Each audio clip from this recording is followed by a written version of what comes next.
Good morning, Hillside. Welcome to our online gathering on Sunday, November 8th. I am Mel Stiller. I'm married to Ben Stiller, and we've been coming to this church for about a year now. We recently just started getting involved. Ben's on the video editing team, and I have been on the transition team, which has been really cool.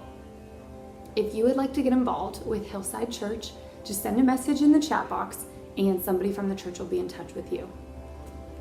Ian will be bringing us the message today from Ecclesiastes. We will also be singing a little bit of worship and just praising the Lord this Sunday. So enjoy.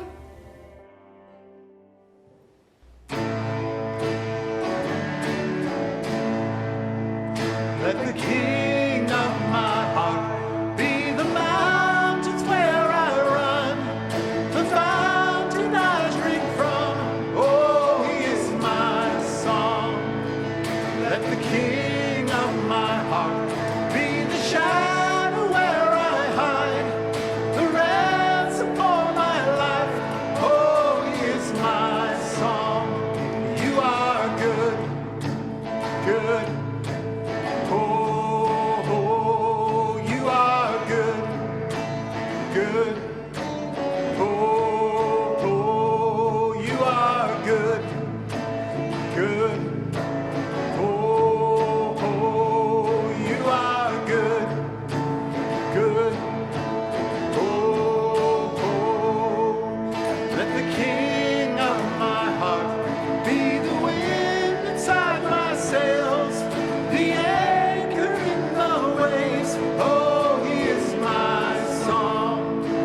Let the King of my heart be the fires in my veins, the echo of my days. Oh, he is my song. You are good, good. Oh, you are good, good. Oh, you are good, good. Oh, you are good, good.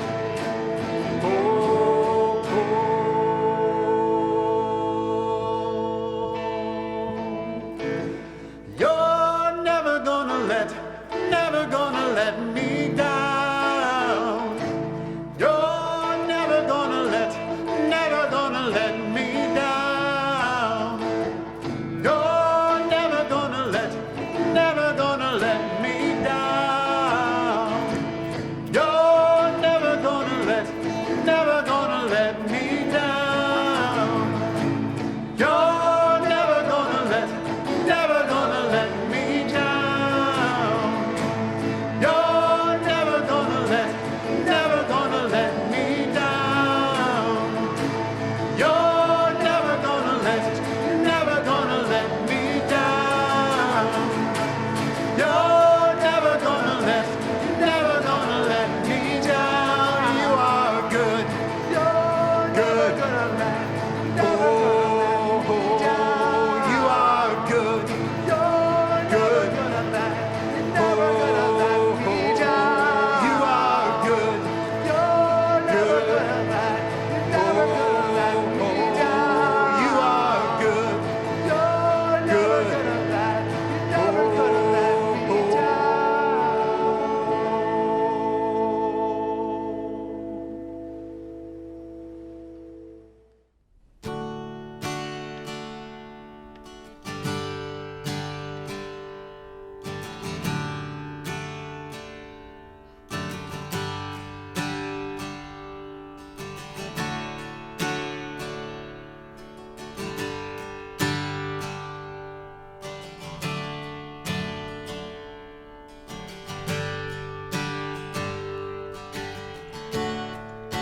Worthy of every song we could ever sing, worthy of all the praise we could ever bring, worthy of every breath we could ever breathe. We live for you.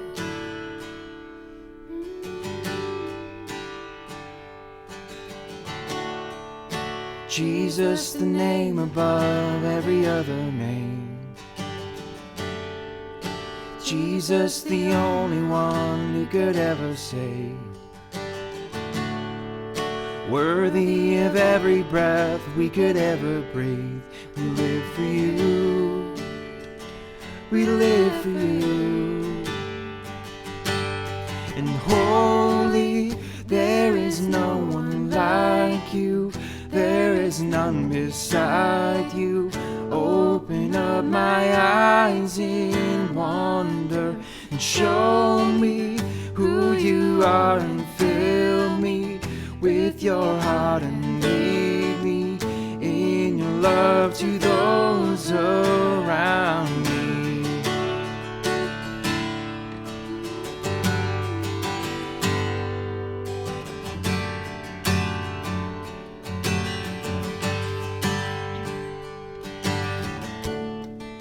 Worthy of every song we could ever sing. Worthy of all the praise we could ever bring. You're worthy of every breath we could ever breathe. We live for you.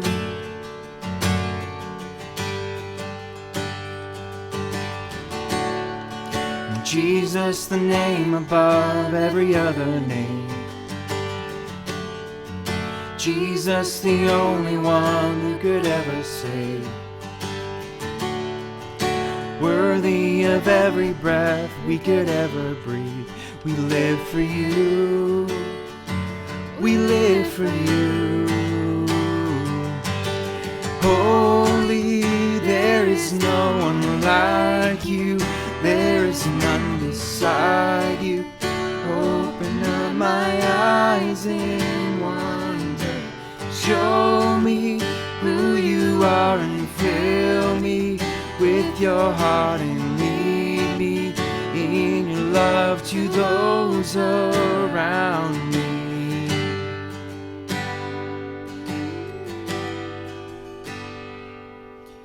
I will build my life upon your love. It is a firm foundation.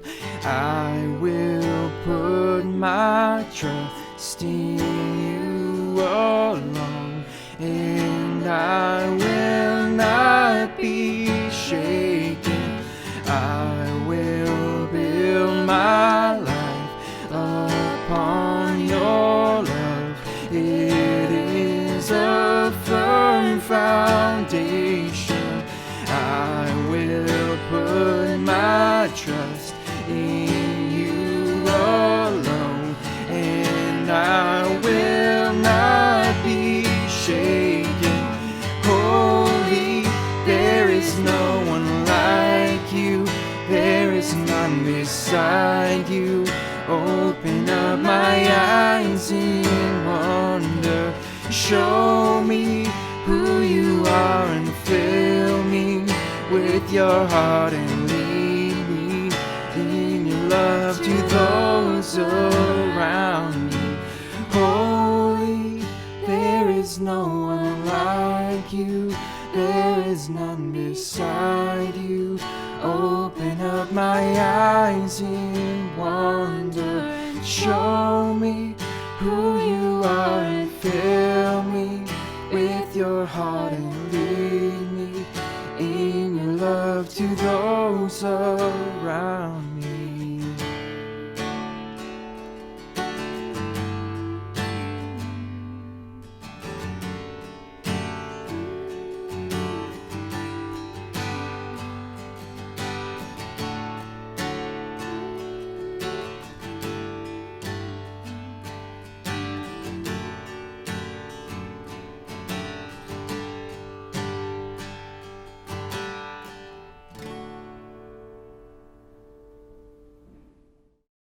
Today's reading is coming from Matthew 16, verses 13 to 23.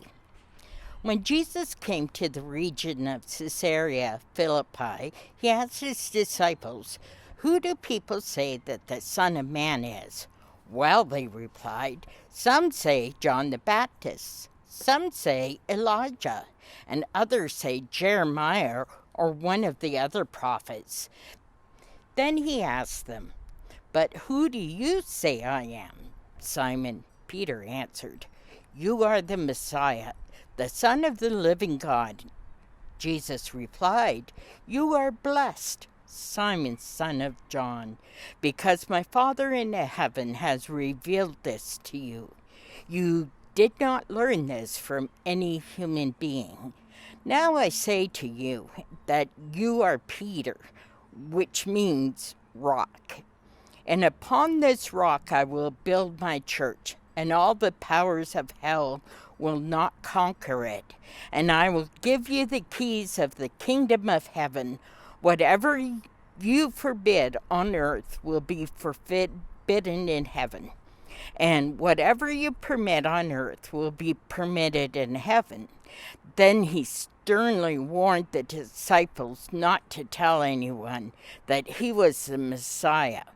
From then on, Jesus began to tell his disciples plainly that it was necessary for him to go to Jerusalem, and that he would suffer many terrible things at the hands of the elders, the leading priests, and the teachers of religious law. He would be killed, but on the third day he would be raised from the dead. But Peter took him aside and began to reprimand him for saying such things. Heaven forbid, Lord, he said. This will never happen to you. Jesus turned to Peter and said, get away from me, Satan. You are a dangerous trap to me. You are seeing things merely from a human point of view, not from God's.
Love of all is mine, since you laid down your life, the greatest sacrifice.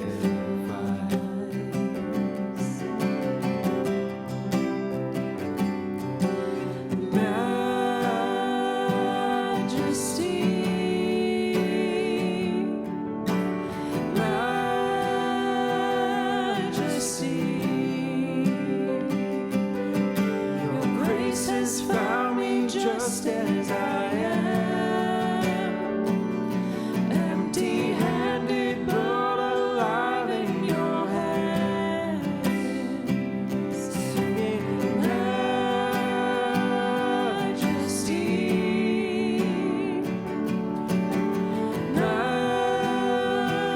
majesty. Your grace has found me just as I am, empty-handed but alive in your hands.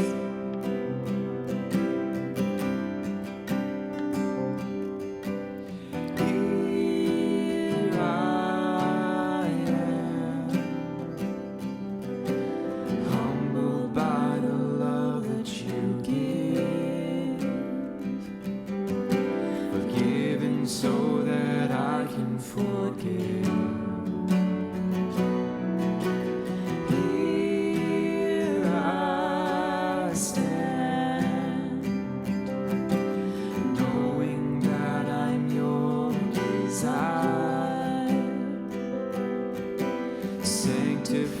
by glory found.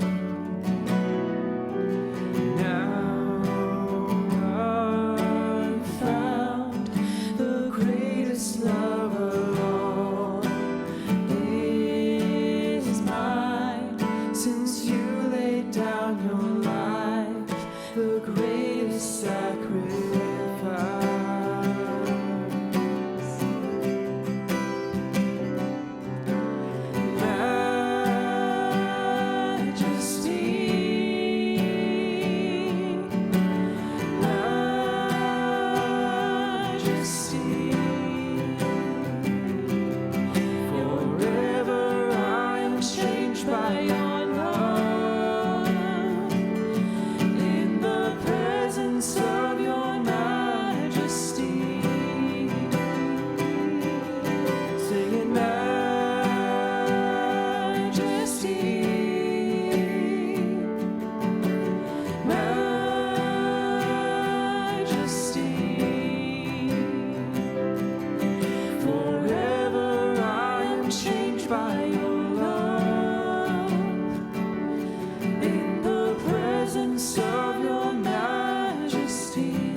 Let us pray.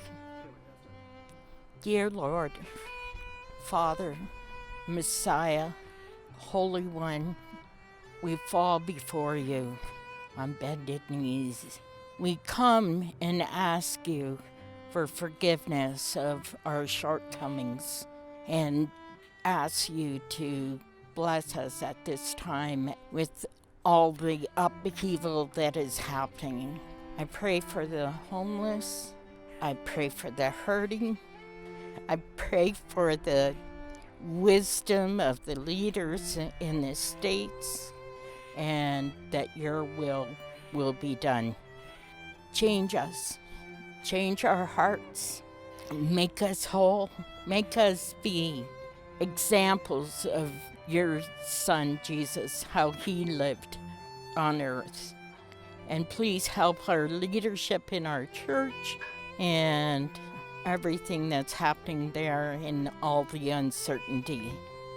I pray for those who are ill, who are in the hospital or in a nursing home or just feeling unwell, either mentally or physically.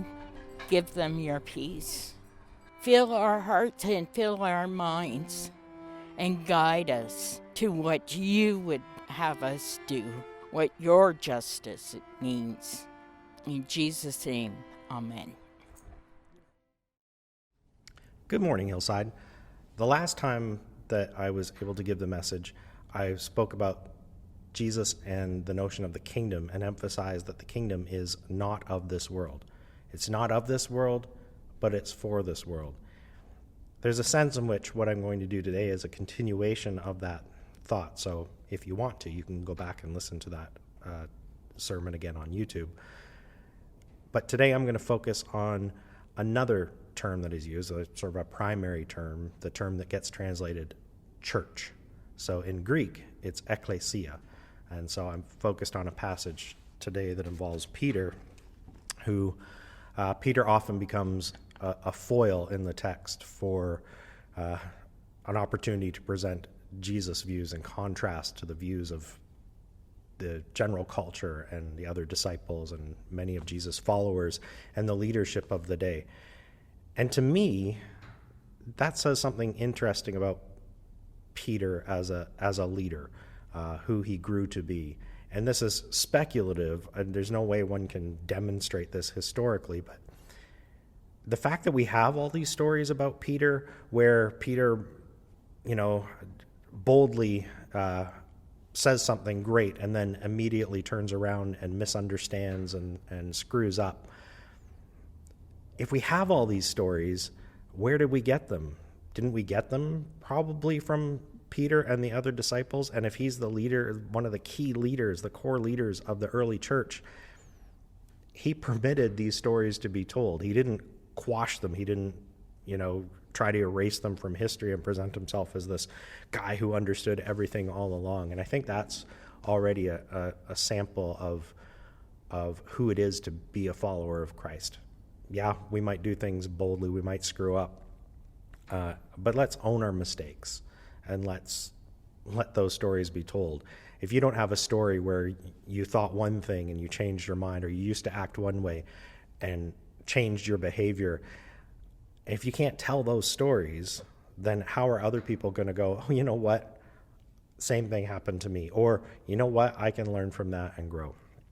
That's kind of an aside, but I feel like it's important because Peter gets focused on in all these stories, and that's the kind of thing that happens. He blurts something out, it's great, and then immediately he turns around and he says something that kind of shows his ignorance. And that's on display here in this passage that has already been read for you. So we're just going to walk through that passage and talk about what it is to be the church in this context. So again, we start with Jesus and the disciples heading to a district called Caesarea Philippi. And already there in the name of this area, this district, is Caesar, the emperor. So a lot of towns took on the name of the emperor as an honorific, like, we do in our own culture. Washington in the States, or we name our cities after great cities in England. So we live in London, Ontario, and we even have a Thames River. So we name these places in honor. But we also have, in BC, we have Victoria, named after a queen. So in its honorific way, but this is in honor of the living emperor. And we're going to talk about leadership and power right in this context. So Jesus asks his disciples, who do people say that the Son of Man is? Now, remember, Son of Man for Jesus in the Gospels is a way of referring to himself. So in a sense, he's saying, who do they say I am? But it's a title he's adopted, and it's a title he had adopted from most likely the book of Daniel. And it's Daniel chapter 7. And so I'm just going to read that to you because it's very important that you get in your head the kinds of things that are going on in Peter's head and in the disciples' head. And if you look at the beginning of Luke, in Mary's head, and Zechariah, father of John the Baptist, and John the Baptist's head, these are the stories and images that are in their head when they hear Jesus say things like, who do you say the Son of Man is?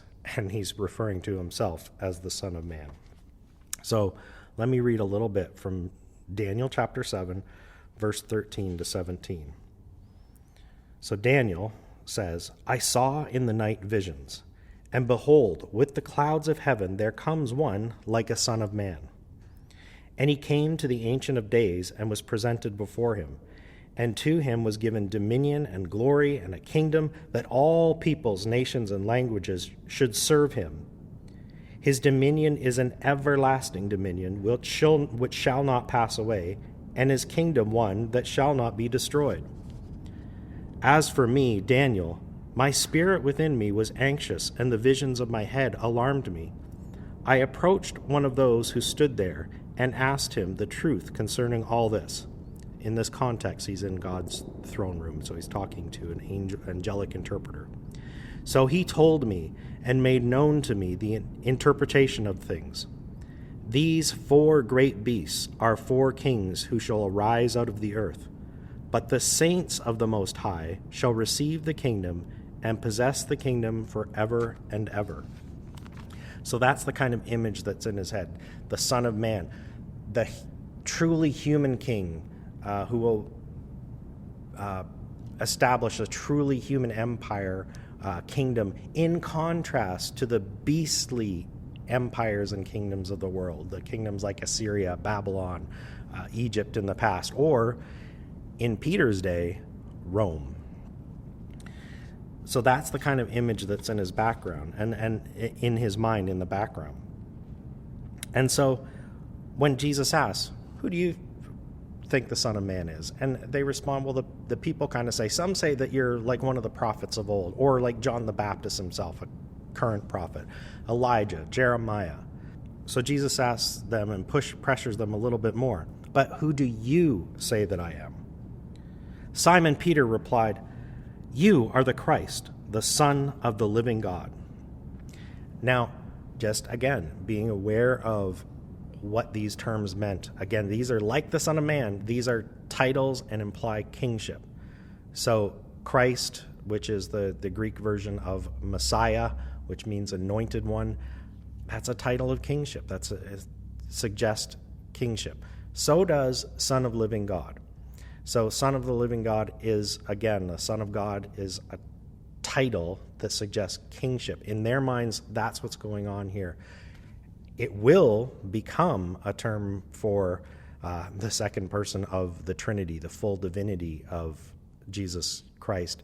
But at the moment, and in this context, it refers to his kingship. So they're saying, we think you're more than a prophet. We actually think that you, the Son of Man, are the king we've been waiting for, the Messiah we've been waiting for, the one who will establish his kingdom. And Jesus actually says, you got it. He says, "Blessed are you, Simon Bar-Jonah," Simon, son of Jonah. "For flesh and blood has not revealed this to you, but my Father who is in heaven. And I tell you, you are Peter, and on this rock I will build my church, and the gates of hell shall not prevail against it. I will give you the keys of the kingdom of heaven, and whatever you bind on earth shall be bound in heaven, and whatever you loose on earth shall be loosed in heaven." Then he strictly charged the disciples to tell no one that he was the Christ. There's a lot to unpack here. So Simon bursts us out, "Blessed are you, Simon." And Simon Peter has another name too, Cephas, which we'll come to. And he says, "For flesh and blood haven't revealed this to you, but my Father who is in heaven." And that again is this in the Daniel's text, that Father in heaven, the Ancient of Days, the Son of Man is anointed and appointed by the Ancient of Days in the Daniel text. And here, it's my Father who is in heaven revealed this to you. And here, after this, we get to this little play on words, and there's a lot going on in this play on words. So Peter, which is his Greek name, Petra, means rock or stone. He also had an Aramaic name, Cephas, which also meant stone or rock. So probably, in the different settings he was in, he probably went by one name or another.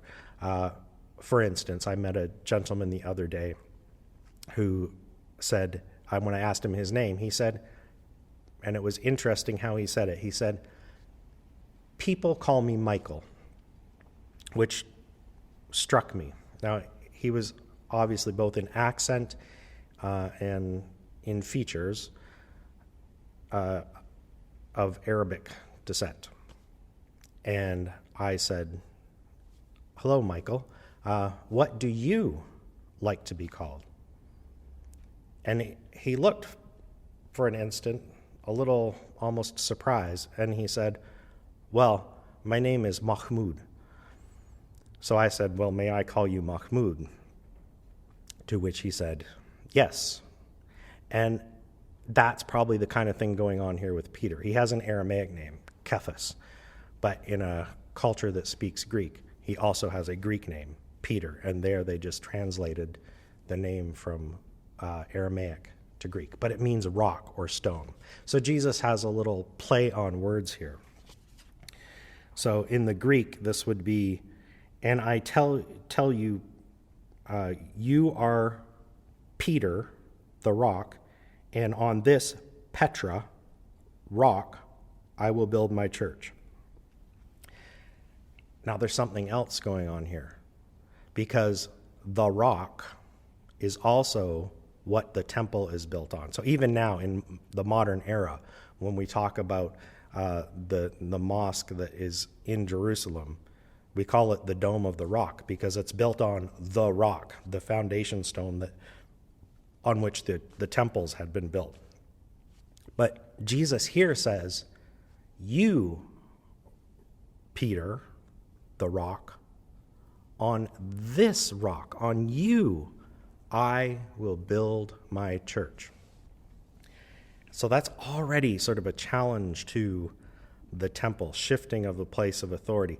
And it's also, I think most of us have heard at some point, a reminder that the church is not the building, it's the people. And here we get that vividly, that I'm not building a new building. They've already got one of those at this time, the temple. I'm going to build on a people. And that's something else that's going on here, because the word that we translate in English to church, ekklesia,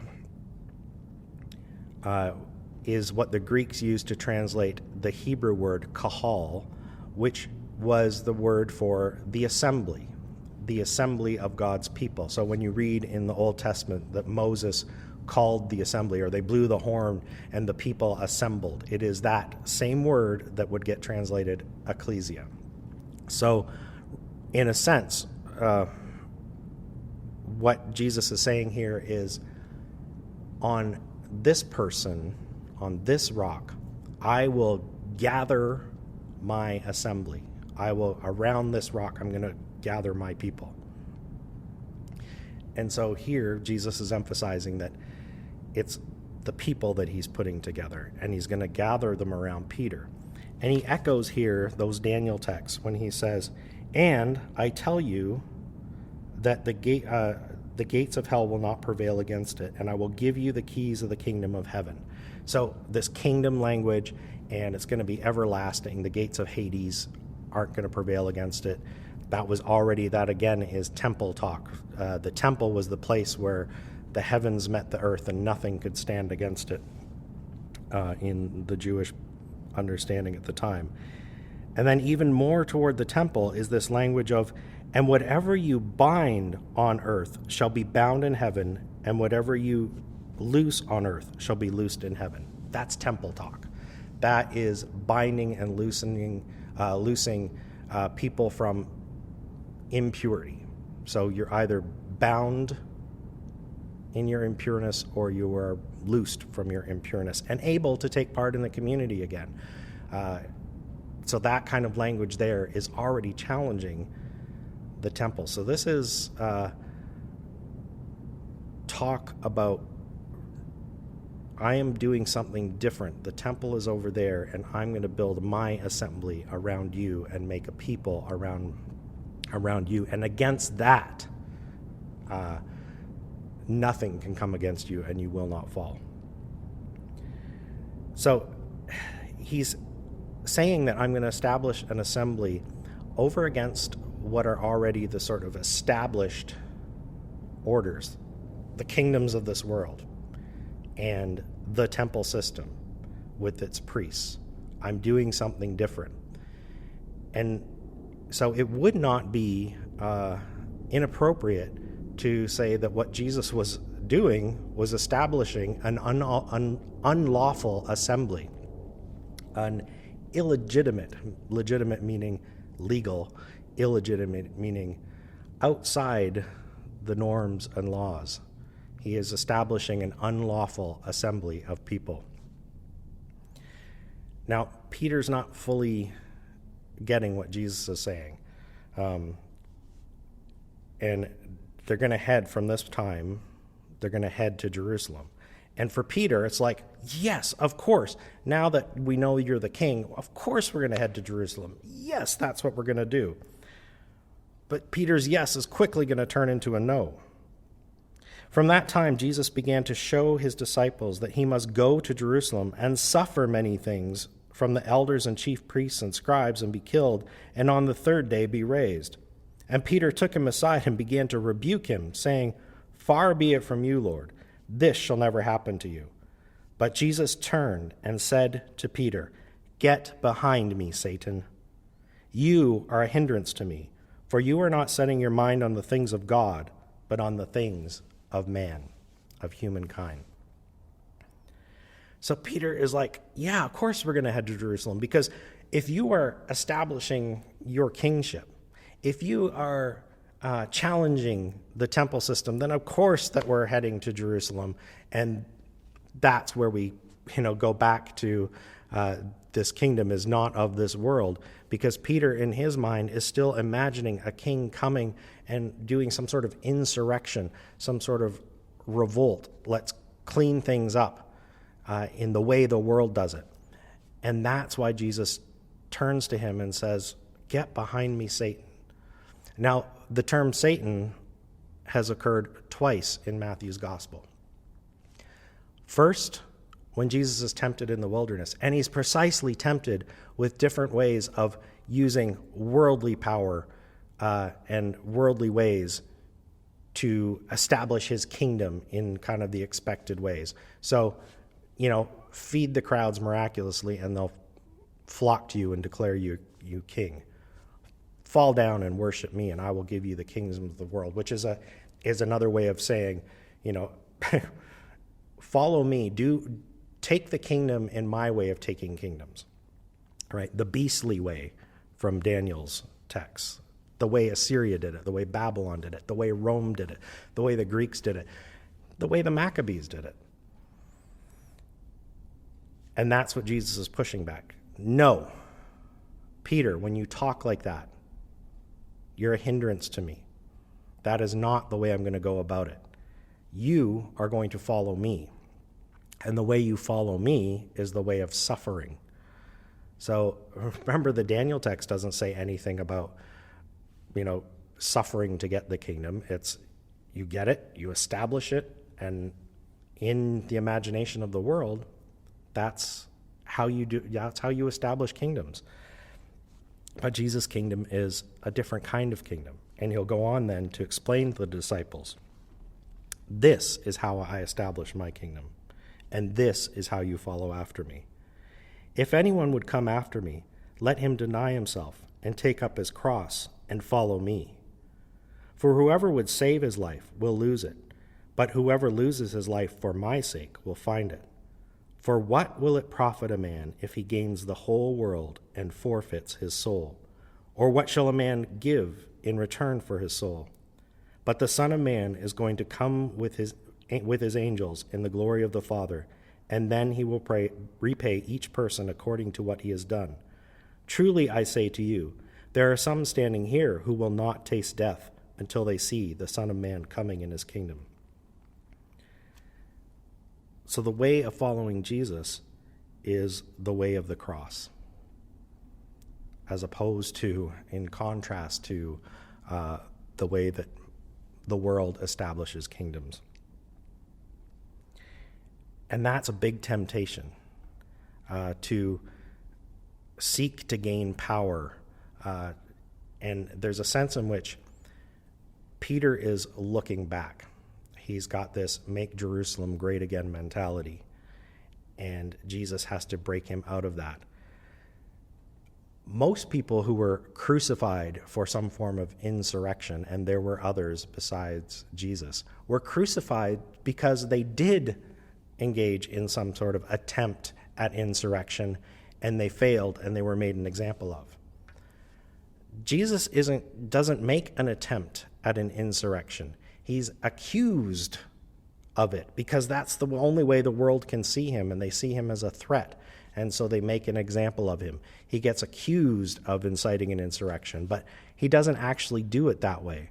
Why he goes, and we talked about this last time with the I'm not a kingdom of this world, what he does is confront the world with its own evil, with its reliance on violence and its establishment through killing and power and lies and deceit and collaboration with evil, the ways of Satan in the text. And he confronts them with their own power, and he allows himself to be crucified, to reveal, as Colossians says, to put the powers to shame, to put them on display, to show to themselves and to the world what they really are, and also to display an alternate way of living. The author Robert Farrar Capon has a helpful way of describing this. So he uses the metaphors of right-hand power and left-hand power. And I'll just read a little bit from his book, The Parables of the Kingdom, as he describes the difference between right-handed power, the kind of power that Peter has in mind when he says, no, no, no, Jesus. That is not what the Son of Man does. That's not what the king does. The king doesn't suffer at the hands. He goes in and he takes over. That is right-handed power. Right-handed power, Robert Farrar Capon writes, direct, straight-line, intervening power does, of course, have many uses. With it, you can lift the spaghetti from the plate to your mouth, wipe the sauce off your slacks, carry them to the dry cleaners, and perhaps even make enough money to ransom them back. Indeed, straight-line power, use the force you need to get the result you want, is responsible for almost everything that happens in the world. And the beauty of it is, it works. From removing the dust with a cloth to removing your enemy with a .45, it achieves its end in sensible, effective, easily understood ways. Unlike the power of the right hand, left-handed power is guided by the more intuitive, open, and imaginative right side of the brain. Left-handed power is precisely paradoxical power, power that looks for all the world like weakness, intervention that seems indistinguishable from non-intervention. More than that, it is guaranteed to stop no determined evildoers whatsoever. It might, of course, touch and soften their hearts, but then again, it might not. It certainly didn't for Jesus. And if you decide to use it, you should be quite clear that it probably won't for you either. The only thing it does ensure is that you will not, even after your chin has been bashed in, have made the mistake of closing any interpersonal doors from your side, which may not at first glance seem like much of a thing to ensure, let alone like an exercise worthy of the name of power. But when you come to think of it, it is power. So much power, in fact, that it is the only thing in the world that evil can't touch. God in Christ died for giving. With the dead body of Jesus, he wedged open the door between himself and the world and said, there, just try and get me to take that back. So this left-handed power is this way of not seizing power at any cost, not forfeiting your soul in order to gain the world, not trying to gain worldly power through whatever means and manipulations you can get, justifying the end that I will have power and Christians will again rule the world. Sort of what I call a nostalgia for Christendom. So, as Jesus' unlawful assembly, we don't need that direct power to live out the kingdom, to be Jesus' unlawful assembly. With left-handed power, that indirect influence in the world, let your imagination, and this is my exhortation to you, let your imagination run wild to just simply imagine and open your eyes to the myriad, the thousands, the millions of things you can do that you are free to do in this world, regardless of who's in charge on a worldly level, that you are free to do in this world, to breathe life into a situation, to lift someone's burdens. And this is a refrain that I keep coming back to, but just look around in this community and identify those people who are already doing life-giving things in this world and lifting burdens from others, and come alongside them. Either come alongside to help, come alongside and give them a word of encouragement, come alongside and help them financially, but also let your own imagination look at your day-to-day life and see, well, what can I do to be life-giving here? What can I do? It might be something as simple as saying the name of someone who doesn't get to hear their own name in the larger culture, like Mahmoud. And so that's my exhortation to you, to be Jesus' unlawful assembly in whatever circumstance you find yourself in. Thank you so much for being with us this Sunday. It was great to worship together and hear Ian's message. May God bless you this week. Go in peace.